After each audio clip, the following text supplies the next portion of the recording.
Une entreprise peut très bien afficher un bénéfice énorme et pourtant faire faillite le lendemain. En fait, ce qui va compter, c'est pas vraiment ce qu'elle gagne, mais c'est ce qu'elle va rapporter. Aujourd'hui, petit cap, on est le jour 20 sur 365 pour que je t'apprenne à investir, et on voit ce que c'est le free cash flow.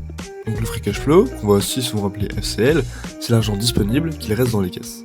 Et ça, après avoir payé toutes les charges d'investissement qui sont indispensables à l'entreprise. C'est ce qu'on va appeler le reste à vivre de l'entreprise. Encore une fois, on va faire une petite analogie, j'aime beaucoup les analogies. Si on prend deux personnes, disons Paul et Jacques. Paul et Jacques, on va dire qu'ils gagnent tous les deux environ 3000 euros par mois, sauf que Paul, il a un crédit à rembourser, et donc il va finir dans le rouge à la fin du mois. On a ce qu'il appelle un cash flow négatif. Jacques, lui, il a rien à payer, donc il a ce qu'on appelle un cash flow positif. Et forcément, en bourse, quand on cherche une entreprise sur laquelle on veut investir, on cherche toujours des entreprises qui ont un cash flow positif, hors cas exceptionnel.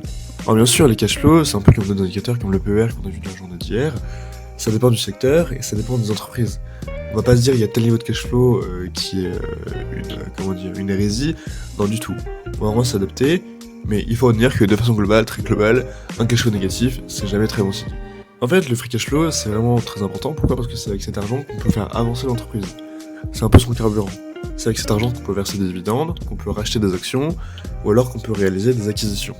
Si on prend un exemple boursier, donc on va prendre celui d'Amazon. Amazon, faut savoir que pendant longtemps, il faisait des bénéfices qui étaient très proches de zéro. Et donc, on avait pas mal d'amateurs sur le marché qui disaient qu'Amazon, c'est une entreprise qui était nulle, qui ne valait rien. Sauf que pour les personnes qui commençaient à regarder un peu plus en bourse et être un peu plus, pro, eh bien, regardaient le free cash flow. Et le free cash flow d'Amazon, il était juste monstrueux.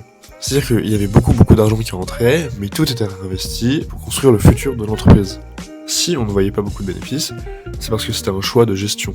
En réalité, l'entreprise était très stable et justement avait un fort potentiel. Et un proverbe boursier qui l'illustre très bien, il est plutôt sympathique, c'est de dire que, en fait, le profit, c'est une opinion, le cash, c'est un fait.